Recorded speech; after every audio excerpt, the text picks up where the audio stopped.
Hello दोस्तों, स्वागत है आपका पीबी एजुकेशन सिस्टम में। आज मैं फिर आपके सामने उपस्थित हूँ सीटेट से रिलेटेड बहुत ही इंपॉर्टेंट क्वेश्चंस को लेके। तो फ्रेंड्स, जो हम आज क्वेश्चंस के बारे में बात करेंगे वो आपके सीडीपी से लिए गए हैं और आज हम सीडीपी के 10 बहुत ही मोस्ट इम्पॉर्टेंट क्वेश्चंस के बारे में बात करेंगे, जिसमें से सबसे ज़्यादा क्वेश्चन मैंने जो है पियाजे और वाइगोत्स्की और वेंडूरा साहब से लिया है। क्योंकि सीटेट के नज़रिए से देखा जाए तो डायरेक्ट इन लोगों से क्वेश्चन नहीं, लेकिन घुमा फिरा के क्वेश्चन इन लोगों से ज़रूर पूछता है। तो फ्रेंड्स, आई होप आप सभी लोग बहुत बढ़िया होंगे और आने वाले सीटेट के लिए मेहनत कर रहे होंगे। जितना भी आपने टाइम टेबल बनाया होगा उसके लिए शिद्दत से आप लगे हुए होंगे। तो चलिए फ्रेंड्स, ज़्यादा टाइम वेस्ट न करते हुए आज की क्लास को शुरू करते हैं। तो सबसे पहले देखते हैं पहला क्वेश्चन क्या है ना। पहला क्वेश्चन है कि समस्या का एकमात्र समाधान किससे संबंधित है। ठीक है, समस्या का एकमात्र समाधान किससे संबंधित है कि अगर कोई आपको प्रॉब्लम हो जाती है तो उसका सल्यूशन आप किस प्रकार से ढूंढेंगे, सिर्फ एकमात्र उसका जो है सल्यूशन हो। ठीक है, ऑप्शन है अनुकूल चिंतन, स्मृति आधारित चिंतन, अपसारी चिंतन और अभिसारी चिंतन। तो फ्रेंड्स, जो चिंतन के प्रकार में जो आपका अपसारी और अभिसारी चिंतन आता है, ये दोनों बहुत ही महत्वपूर्ण है। ठीक है, तो सबसे पहले हम बात कर लें ऑप्शन की, तो आपका चौथा जो ऑप्शन है वो सबसे सही है। ठीक है, अब देख लेते हैं अपसारी चिंतन और अभिसारी चिंतन क्या होते हैं। पहले अभिसारी चिंतन ही आपका सही है, तो पहले अभिसारी चिंतन देख लेते हैं कि क्या है अभिसारी चिंतन। ठीक है, तो जो अभिसारी चिंतन होता है वह जो इस प्रकार का चिंतन जो अभिसारी चिंतन होता है, यदि कोई व्यक्ति करता है तो इसमें जब हम किसी प्रॉब्लम का सल्यूशन ढूंढते हैं तो हमें सिर्फ एक प्रकार से ही उसका सल्यूशन मिल सकता है ना। जैसे आपसे कोई क्वेश्चन किया कि जो है कि आप देश के इसमें प्रधानमंत्री कौन है, तो एक ही इसका उत्तर होगा कि जो आपके पास उत्तर है उस वर्तमान समय में, तो आपका एक ही उत्तर हो जाएगा। ठीक है, तो वो आपका अभिसारी चिंतन हुआ। कहने का मतलब है कि जब हम बहुत तरीके से न सोचकर हम उसका समाधान, किसी भी प्रॉब्लम का सॉल्यूशन जो है सिर्फ एक तरह से कर पाएँ। ठीक है, सिर्फ एक तरह से कर पाएँ, तो अभिसारी चिंतन वो होता है। ठीक है, जैसे हम चिंतन कर रहे हैं किसी समस्या पे, हम चिंतन कर रहे हैं कि उसका सॉल्यूशन या उसका समाधान कैसे किया जाए, तो हम उसको सिर्फ एक तरह से देख पाएंगे ना, कि मतलब जितने भी हमें सल्यूशन मिल रहे हैं वो एक जगह आके एकत्रित हो जा रहे हैं ना। ये क्या हो जाएगा आपका, ये इस प्रकार का जो चिंतन हो जाएगा वो अभिसारी चिंतन हो जाता है कि कहीं बहुत तरीके से हम उसको सोचें लेकिन वह एक ही जगह पे जाके केंद्रित हो जाए, मतलब एक तरह से आपका जो समस्या समाधान हो, तो वो हो जाएगा आपका अभिसारी चिंतन। ठीक है, अब बात करें अपसारी चिंतन, तो अपसारी चिंतन का मतलब है कोई हम क्वेश्चन हल कर रहे हैं उसके बहुत सारे तरीके हों। ठीक है, उसके क्या हैं, बहुत सारे तरीके हैं। जैसे मान लीजिए ये आपका क्वेश्चन है, जैसे मैथ के बहुत सारे ऐसे क्वेश्चन होते हैं जिनको हम कई तरीके से लगा सकते हैं ना। ऐसा नहीं जीके में कि जो आज हो गया, मतलब करंट अफेयर में होता है कि क्वेश्चन बनता है तो वन लाइनर क्वेश्चन ही बनते हैं, कि अगर कोई आपसे क्वेश्चन करा है तो आप एक ही तरह से उसका आंसर दे सकते हैं, घुमा फिरा के बहुत आंसर नहीं दे पाएंगे। ठीक है, लेकिन अपसारी चिंतन जो होता है वो एक क्वेश्चन होता है, उसको कई प्रकार से हम क्या कर सकते हैं, हल कर सकते हैं। मतलब समस्या एक हो लेकिन हम उसका समाधान कई तरीके से निकाल पाए। ठीक है, तो ये हो जाएगा आपका अपसारी चिंतन। ठीक है, अपसारी मतलब अप की तरफ, ऊपर की तरफ जा रहा है तो अपसारी, और अभी मतलब नीचे, तो अभिसारी। ठीक है, कि जहाँ पे बहुत तरह से हम सोचें लेकिन उसका उत्तर एक ही मिले। ठीक है, तो वो क्या हो जाएगा, अभिसारी चिंतन हो जाएगा। आई होप आपको चीज़ें समझ में आई होंगी, क्योंकि ये बहुत ही निम्न स्तर का क्वेश्चन था सीटेट के लिए, क्योंकि सीटेट में ऐसे क्वेश्चन बहुत ही नॉर्मली पूछे जाते हैं। ठीक है, अगला क्वेश्चन है दूसरा कि ग्रंथियों के आधार पर, ठीक है, ग्रंथियों के आधार पर व्यक्तित्व का विभाजन किसने किया है। ठीक है, आलपोर्ट ने, फ्रायड ने, कैनन ने, युंग ने। ठीक है, तो सही ऑप्शंस की बात करें फ्रेंड्स, तो आपका सही ऑप्शन हो जाएगा कैनन साहब ने। कैनन साहब ने आपके जो है, इन्होंने ग्रंथियों के आधार पर व्यक्तित्व का विभाजन किया है। ठीक है, अब बात कर लेते हैं अदर और ऑप्शंस के, जो ऑप्शंस बहुत इम्पॉर्टेंट हैं सीटेट के नज़रिए से। तो पहले हम बात करते हैं फ्रायड साहब के। फ्रायड साहब कौन है भाई, फ्रायड साहब हैं आपके ये जनक है मनोविश्लेषणवाद के। किसके? मनोविश्लेषणवाद। ठीक है, मनोविश्लेषणवाद के जनक हैं ये। और इनके बारे में बात किया जाए तो इन्होंने भी व्यक्तित्व का विभाजन किया है। ठीक है, इन्होंने भी क्या किया है? व्यक्तित्व का विभाजन किया है अपने हिसाब से। और इन्होंने सबसे ज़्यादा बात करी है मस्तिष्क के बारे में। इन्होंने किसके थ्रू बात करी है? कि ये मस्तिष्क के बारे में बात करते हैं कि हमारा मस्तिष्क जो होता है वो 3 पार्ट में डिवाइड होता है। हमारा मन जो होता है वो 3 पार्ट में डिवाइड होता है, जिसको इन्होंने कहा है चेतन मन। ठीक है, अर्धचेतन मन। फिर से हम इसको देख लेते हैं कि फ्रायड साहब ने कहा है चेतन मन, चेतन मन। अब हो गया आपका दूसरा अर्धचेतन मन, अर्धचेतन मन। और उसके बाद है आपका अवचेतन मन। ठीक है, अवचेतन मन। ठीक है, अब चेतन मन उसे कहते हैं जो वर्तमान समय में हमें सारी चीज़ें याद रहती हैं, हम कुछ भी भूल नहीं पाते हैं ना। हम चेतन मन से बहुत ही अच्छी तरह के डिसीजन को ले सकते हैं, पॉजिटिव थिंकिंग कर सकते हैं ना। अब अर्धचेतन मन होता है जब हम कुछ चीज़ों को आधा अधूरा याद रखते हैं, बहुत प्रयास करने पर हमें चीज़ें याद हो जाती हैं। जैसे बहुत पुराना इक्वेशन हमने कुछ याद कर रखा है, हमें प्रेजेंट टाइम में याद नहीं है, लेकिन हम थोड़ा सा जोड़ देंगे तो वो हमें इक्वेशन याद आ जाएंगे। ठीक है, अब अवचेतन मन वो मन होता है जिसमें सारी चीज़ें पूरी तरह से गायब हो चुकी है। हम कितनों भी कोशिश कर लें उस चीज़ को याद करने की, वो अवचेतन में हो जाती हैं, अवचेतन मन में हो जाती है, तो वो हमें दोबारा प्राप्त नहीं होती हैं। तो फ्रायड साहब कहते हैं, और फ्रायड साहब जो है मन को एक अवचेतन मन को एक बहुत ही जो है मनुष्यों के हिसाब से बहुत ही राक्षस की इन्होंने संज्ञा दी है कि जो हमारा अवचेतन मन है या अर्धचेतन मन है, ये एक प्रकार का राक्षस है। इनका कहने का मतलब है कि ये पूरी तरह से हमारा अवचेतन मन जो है वो निगेटिविटी से भरा हुआ है। हम जो ऊपर का दिखावा करते हैं, जो हमारा पॉजिटिव है या जो हम कर रहे हैं, अच्छा काम कर रहे हैं, वो सिर्फ चेतन मन है। लेकिन यदि हमारा अर्धचेतन मन और अवचेतन मन कभी जागृत हो जाता है तो मनुष्य एक क्या है? जानवर के समान है। ये फ्रायड साहब ने कहा है फ्रेंड्स। ठीक है, तो दूसरे क्वेश्चन का जो आपका आंसर था वो था तीसरा कैनन। ठीक है, आई होप आपको समझ में आया होगा जो भी मैं समझाने की कोशिश कर रही हूँ। चलिए फ्रेंड्स, बात करते हैं अगले क्वेश्चंस की। जो ये क्वेश्चन जो है बहुत ही फेवरेट क्वेश्चन है आपके यूपी टेट और सी टेट दोनों के लिए। ठीक है, और सुपर टेट में भी कई बार इसको पूछा गया है। फिलहाल सुपर टेट की वैकेंसी तो इधर मिल नहीं रही देखने की। फिलहाल इसके पहले जो भी सुपर टेट के एग्जाम्स हुए हैं उसमें ये क्वेश्चन अधिक बार दोहराया गया है। ठीक है, बात करें ऑप्शंस की क्वेश्चन की, तो गतिक कौशलों में अधिगम निर्योग्यता क्या कहलाती है? ठीक है, मतलब गतिक चलने फिरने में, हैंड्स अप एंड मूव करने में, मतलब शरीर को मूव करवाने में, बॉडी मूव करने में दिक्कत हो, उसे गतिक कौशल कहते हैं। चलने फिरने में दिक्कत हो, बोलने में दिक्कत हो, हाथ हिलाने में दिक्कत हो, मतलब पैरालाइज एक तरफ से, तो वो ऐसा अधिगम निर्योग्यता क्या कहलाता है? ठीक है, ऑप्शन है आपका डिस्प्रेक्सिया, डिसलेक्सिया, डिस्कैल्कुलिया, अफेजिया। तो सही आंसर की पहले बात कर लेते हैं और अदर ऑप्शंस के बाद में बात करेंगे। तो डिस्प्रेक्सिया, डिस्प्रेक्सिया से क्या है? चलने फिरने में असमर्थ बच्चा जो होता है वो किससे ग्रसित होता है? डिस्प्रेक्सिया से होता है। तो गतिक कौशल पूछा है तो सबसे सही आंसर हो जाएगा आपका डिस्प्रेक्सिया। अब डिस्कैल्कुलिया की बात कर लें तो गणना संबंधी जो अक्षमता होगी, कैलकुलेशन संबंधित जो अक्षमता होगी वो आपके डिस्कैल्कुलिया होगी। और डिसलेक्सिया के बारे में मैंने बहुत बार ये जो क्वेश्चन आ रहे हैं, बस ऑप्शंस बदले हुए हैं ना, मैंने इसको कई बार अपने प्रीवियस जो है मैंने वीडियोज अपलोड कर रखी है, उसमें पूरी तरह से डिटेल में बात करिए फ्रेंड्स।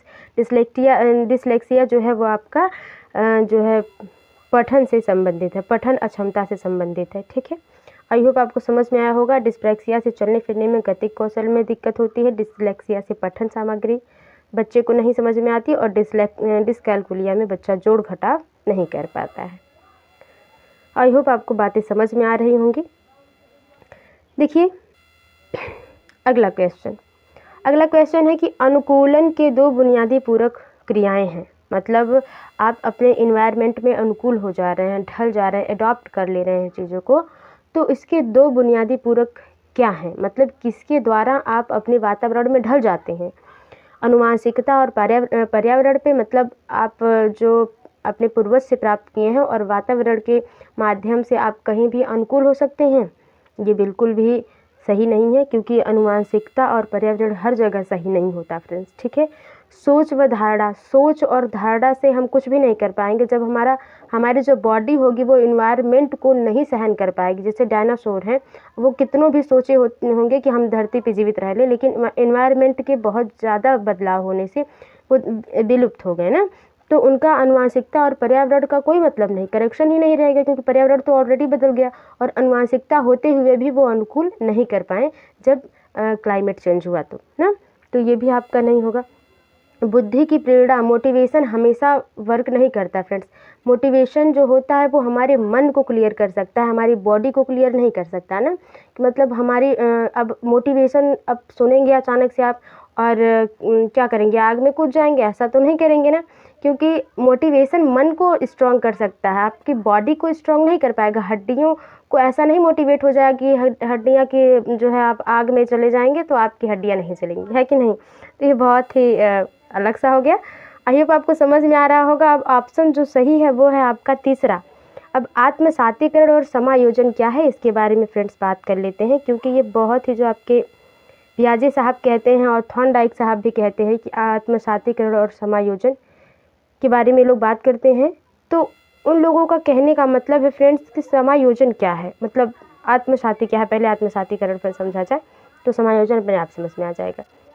आत्मसातीकरण जो है फ्रेंड्स, जैसे एक छोटा सा बच्चा है, उसको नहीं पता कि ये जो काले रंग का जानवर दिख रहा है ये है आपका कुत्ता है। आपने बता दिया कि जो बेटा ये जो काले कलर का जानवर आपको दिख रहा है ये क्या है, कुत्ता है। आपने ये बता दिया, बच्चे ने इसको एडॉप्ट कर लिया, बच्चे ने इसको सीख लिया, इसको जान लिया ना, वो अधिगम कर लिया, बच्चे ने लर्निंग कर ली कि हाँ ये जो काले रंग का जो जानवर दिखाई दे रहा है इस वक्त वो आपका क्या है कि कुत्ता है। ठीक है, तो उसने आत्मसातीकरण कर लिया, उसने अपने मन में उसको रख लिया, उसको याद कर लिया एक तरह से। ठीक है, लेकिन अब जब वो किसी भी काले जानवर को देखेगा तो कहेगा कुत्ता है। जैसे काली बिल्ली को देख लेगा बच्चा तो कहता है क्या ये भी क्या है, कुत्ता है। ठीक है, तो वो विभेद नहीं कर पाता। आत्मसातीकरण क्या है कि चीज़ों को सीख लेना लेकिन अच्छे तरह से तर्क वितर्क नहीं कर पाना।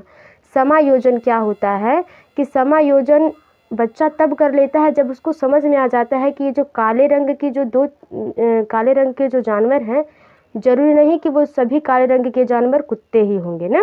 वो बच्चा क्लियरिफाई कर लेगा अपने आप में कि ये जो काले रंग का है, भले ही ये काले रंग की बिल्ली है, काले रंग का कुत्ता है, ये दोनों का वर्ग क्या है, अलग अलग है। ये दोनों जानवर अलग अलग है ना।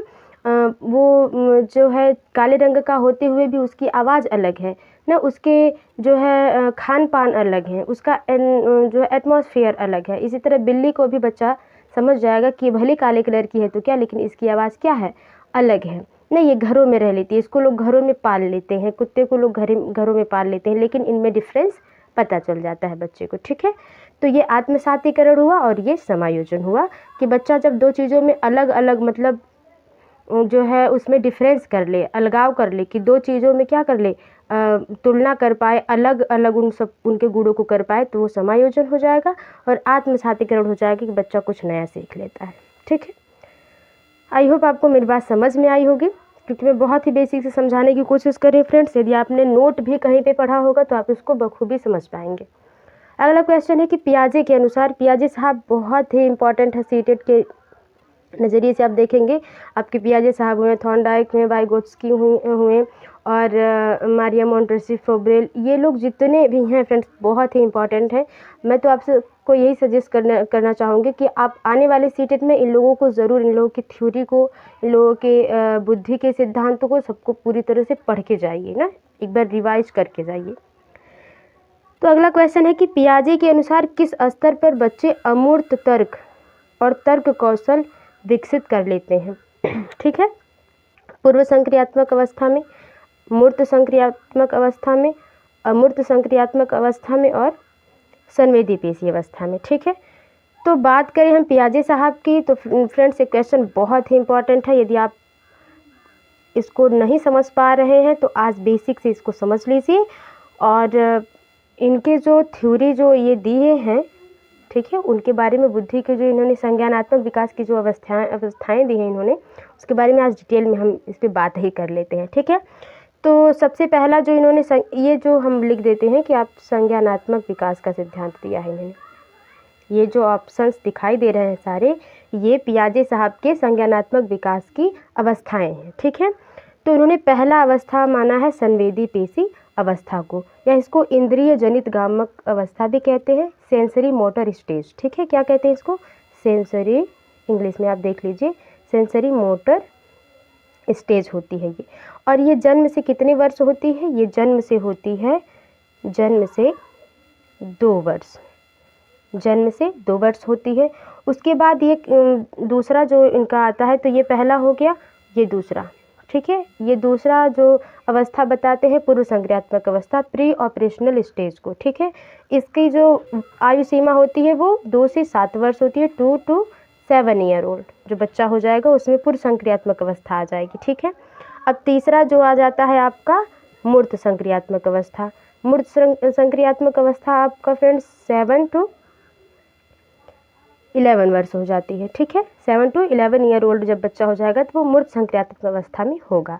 अब उसके बाद 11 to 18 या उससे एबव में वो कहते हैं कि अमूर्त संक्रियात्मक अवस्था आ जाती है किसी भी व्यक्ति की या किसी भी बच्चे की ना।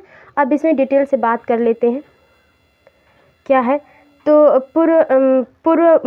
जो माफ़ करिएगा, संवेदी पेशी अवस्था जो पहला था ये ना आपका, तो संवेदी पेशी अवस्था में बच्चा जो होता है सिर्फ अपने हाथ पैर को हिला पाता है, और वो बच्चा जो होता है पूरी तरह से अपनी बात को व्यक्त नहीं कर पाता। ठीक है, संवेदी पेशी अवस्था हो गई। और कुछ बताना चाहता है तो इशारे में बताता है बच्चा ना, उसको भूख लगती है तो रोने लगता है, संवेग के माध्यम से बताता है। ये आपके जो है विलियम मैकडूगल साहब कहते हैं। दूसरा है कि पूर्व संक्रियात्मक अवस्था, जो पूर्व संक्रियात्मक अवस्था प्री ऑपरेशनल स्टेज होती है फ्रेंड्स। इसमें जो बच्चा होता है वो उसमें सजीव निर्जीव में वो चीज़ों को, अपने इन्वायरमेंट को समझने तो लगता है लेकिन पूरी तरह से समायोजन नहीं कर पाता है। चीज़ों को आत्मसात तो कर लेता है लेकिन समायोजित नहीं कर पाता है, जो अभी भी मैंने आपको बताया। अब मूर्त संक्रियात्मक अवस्था में बच्चा जो सामने देखेगा उसको कर पाएगा ना। मूर्त संक्रियात्मक अवस्था मतलब जो सामने दिखे ना। जैसे जब हम इक्वेशन को देखते हैं, किसी भी क्वेश्चन के इक्वेशन को मैथ में देखते हैं तो हम उसको हल कर लेते हैं यदि हमको उसका फार्मूला याद है तो, पता है तो ना।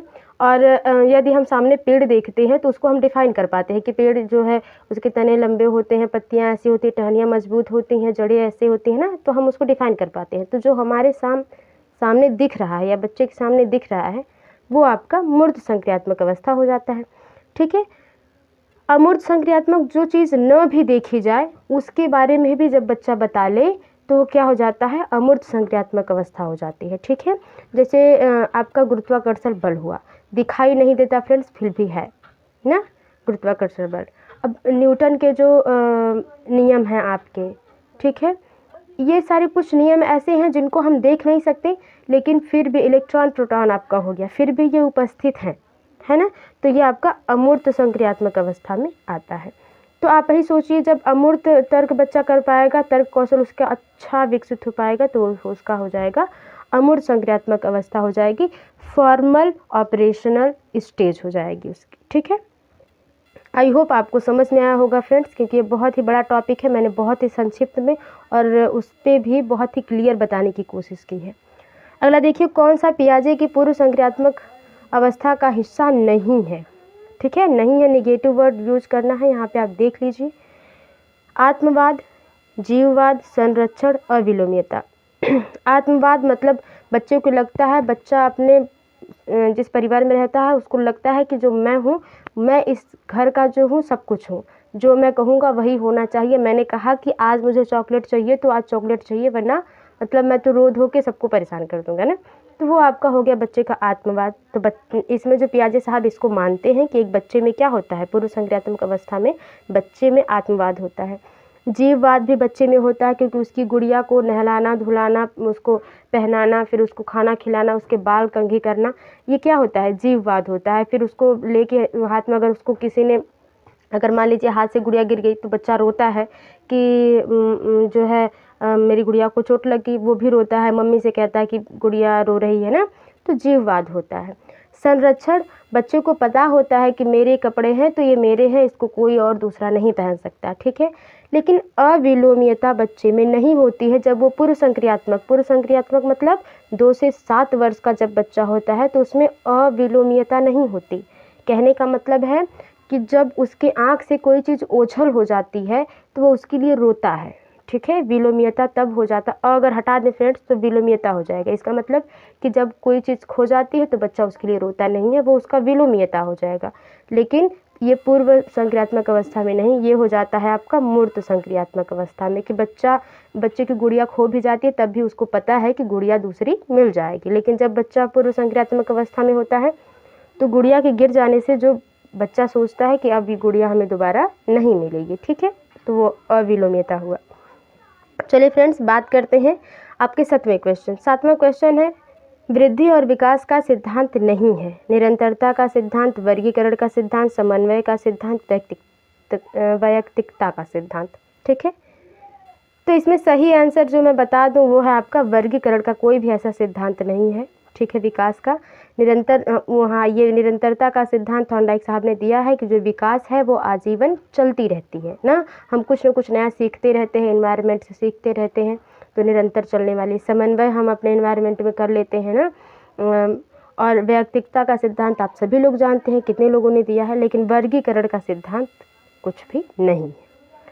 अगला क्वेश्चन देखते हैं फ्रेंड्स, सुपर ईगो का विकास मानव लैंगिक अवस्था में सबसे अधिक होता है, किस टाइम में सबसे अधिक होता है उसके बारे में बात। तो फ्रेंड्स ऑप्शंस की बात करें, गुदा अवस्था, अव्यक्तावस्था, जननेंद्रिय अवस्था, यौन प्रधान अवस्था, ठीक है। तो पहले हम क्वेश्चन को देखते हैं कि क्वेश्चन कह क्या रहा है। सुपर ईगो क्या है इसके बारे में पहले बात कर लेते हैं फ्रेंड्स। सुपर ईगो क्या है? जो सुपर ईगो है फ्रेंड्स आपका, ये किसने दिया है, कहाँ से आया है, कैसे है, पहले इसके बारे में थोड़ा सा बात कर लेते हैं फिर आगे चलेंगे।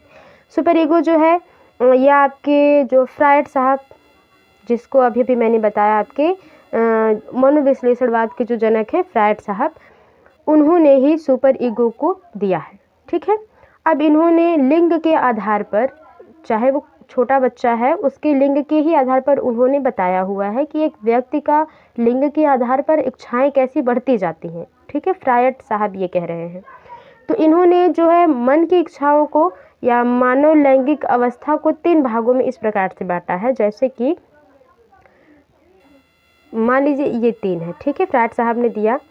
एक इन्होंने दिया है ईदम, ठीक है।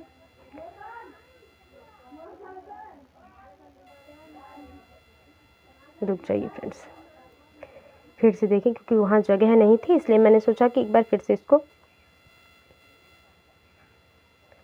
इन्होंने कहा है। देखिए फ्रायड साहब ने, फिर से मैं लिख देती हूँ आपको। फ्रायड साहब ने कहा है आपका, पहला इन्होंने दिया है ईड, ठीक है, ईड दिया है, ईड। दूसरा दिया है उन्होंने ईगो, ठीक है। तीसरा है ये आपका सुपर ईगो, ठीक है। पहला ईड है, दूसरा ईगो है और तीसरा सुपर ईगो है। तो जब ईड की भावना होती है बालक में तो बालक जो है सिर्फ अपने तक ही चीज़ों को सोच पाता है, ठीक है। जब ईगो होता है तो वो अपने आप को बहुत ही उच्च स्तर पे समझता है। जब ईगो होता है बच्चे में तो किशोरावस्था में खासकर जो है आपके फ्रायड साहब ने कहा है कि जो किशोरावस्था में होता है वो ईगो होता है हमें, क्योंकि हमें लगता है दुनिया में कुछ नहीं, हम ही हैं जो कह रहे हैं तो सही है, वरना और कोई कुछ सही नहीं कह रहा है। किशोरावस्था में कुछ बातें ऐसी होती हैं फ्रेंड्स जब हम अपने से बड़े लोगों को समझ नहीं पाते हैं। ये सबके साथ घटना हुई होगी, क्योंकि नॉर्मली हम अपने पेरेंट्स को कह देते हैं कि मम्मी पापा आप नहीं समझोगे, लेकिन हम या किशोरावस्था में कोई भी व्यक्ति वो भूल जाता है कि जितना माँ बाप ने या जितने हमारे पेरेंट्स ने देखे हैं, जितनी ज़िंदगी को उन्होंने जाना है, उतना हम शायद नहीं समझ पा रहे हैं, ठीक है।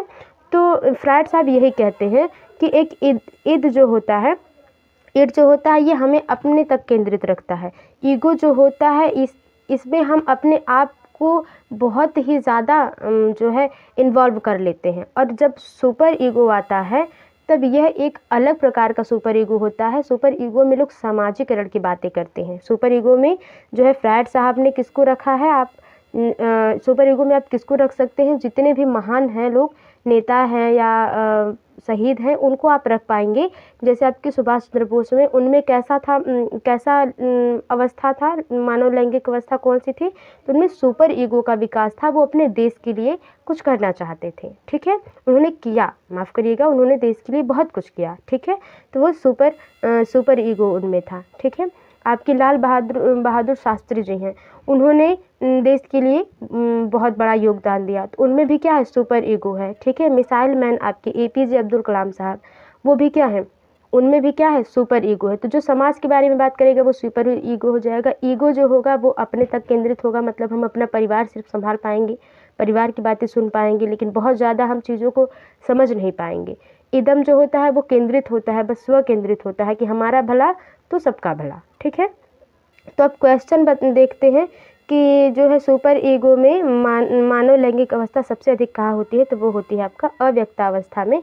आपके फ्रायड साहब ने इसकी अवस्थाएं दी हैं बहुत सी, तो आप इसमें तो उन्होंने दिया है फ्रेंड्स 5, तो इसमें 4 दिया है, मैं आपसे बात कर लेती हूँ। पहला है आपका मुखीय अवस्था, ठीक है, मुखीय अवस्था, ठीक है, ये 0 मतलब जन्म से 1 वर्ष होती है, ठीक है, जन्म से 1 वर्ष होती है, ठीक है। अब उसके बाद दूसरा है गुदीय अवस्था, पहले इसको साफ कर लेते हैं फ्रेंड्स, फिर बात करते हैं। पहला आपका था मुखीय अवस्था, ठीक है, जो जन्म से 1 वर्ष था, ठीक है ना। अब दूसरा है आपका गुदीय अवस्था। गुदीय अवस्था जो है वो 1 से 3 वर्ष का है, ठीक है, 1 to 3 ईयर ओल्ड जब बच्चा होगा। अब उसके बाद आपका आ जाता है यौन प्रधान अवस्था, ठीक है, जिसको आप लैंगिक अवस्था भी कहते हैं, ठीक है फ्रेंड्स, जिसको आप लैंगिक अवस्था भी कहते हैं। तो लैंगिक अवस्था ये होता है आपका 3 to 6 ईयर ओल्ड जब बच्चा होता है तब इसमें होता है। अब उसके बाद चौथा आपका हो जाएगा अव्यक्तावस्था, जब बच्चा 6 to 12 ईयर ओल्ड होगा, बाल्यावस्था में जब होगा बच्चा। अब जननेंद्रिय अवस्था आपका हो जाएगा, ये हो जाएगा आपका 5वां, ठीक है।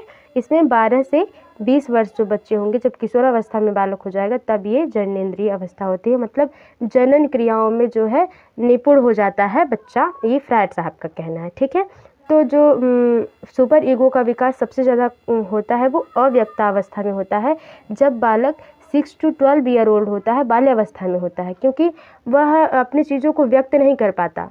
फ्रायड साहब कहते हैं कि उसमें भी जो होता है सेक्स ड्राइव होते हैं, लेकिन वो चीज़ों को व्यक्त नहीं कर पाता, वो कहीं ना कहीं बंद हो जाती हैं, क्योंकि आपके फ्रायड साहब जो हैं वो सेक्स ड्राइव के बारे में बहुत सारी बातें कही हैं, जिनके कारण इनको बहुत ही आलोचना भी सहनी पड़ी।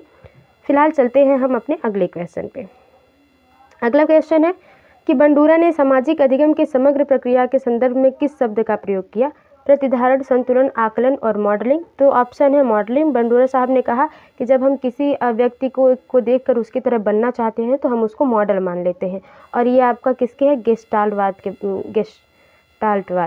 ठीक है, गेस्टाल्टवाद के अधीन आता है। बंडूरा साहब कहते हैं कि गेस्टाल्टवाद जो है समग्र प्रक्रिया की बात है, ये मॉडलिंग पर आधारित है, ठीक है। हम जब कोई भी काम करते हैं तो किसी का देख के करते हैं तो हम उस चीज़ को या उस व्यक्ति को मॉडल मान लेते हैं। जैसे आप MS धोनी को देखकर क्रिकेट खेलना, ठीक है, किसी अच्छे डिजाइनर सिंगर को देखकर सिंगिंग करना, तो वो हमारे लिए मॉडल है, ठीक है, ये इन्होंने बंडूरा साहब ने कहा है। एक छोटी बालिका प्रतिदिन अपने गुड़िया के कपड़े बदलती है, पियाजे के संज्ञानात्मक विकास के सिद्धांत के अनुसार यह क्या कहलाता है, व्यवहारवाद बिल्कुल नहीं, रचनावाद बिल्कुल नहीं, मानववाद बिल्कुल नहीं, जीववाद हो जाएगा ना। मानववाद, एक छोटी बच्चा नहीं समझ पाती है व्यवहारवाद क्या है, रचना किस पर, क्रिएटिव चीज़ें उतना नहीं समझ पाती है। मानववाद बच्चे में तो बिल्कुल समझ लीजिए अभी उसके तो समझने के उसका तो अनुकूलन चल रहा है अपने पर्यावरण में, तो मानववाद कहाँ से हो जाएगा।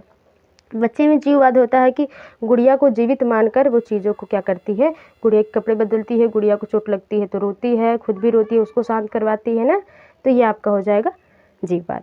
आई होप फ्रेंड्स आपको वीडियोज अच्छी लगी होंगी, और वीडियो थोड़ी सी भी फ्रेंड्स हेल्पफुल लगी हो तो वीडियो को लाइक शेयर कमेंट जरूर करें। इसी तरह मेहनत करते रहिए, आने वाली सीटेट को क्लियर करिए। इसी कामना के साथ मैं आज की वीडियो को ख़त्म करती हूँ। तो फ्रेंड्स मिलते हैं आपसे अगली वीडियो में, तब तक के लिए bye bye and take care. Thanks for watching my videos.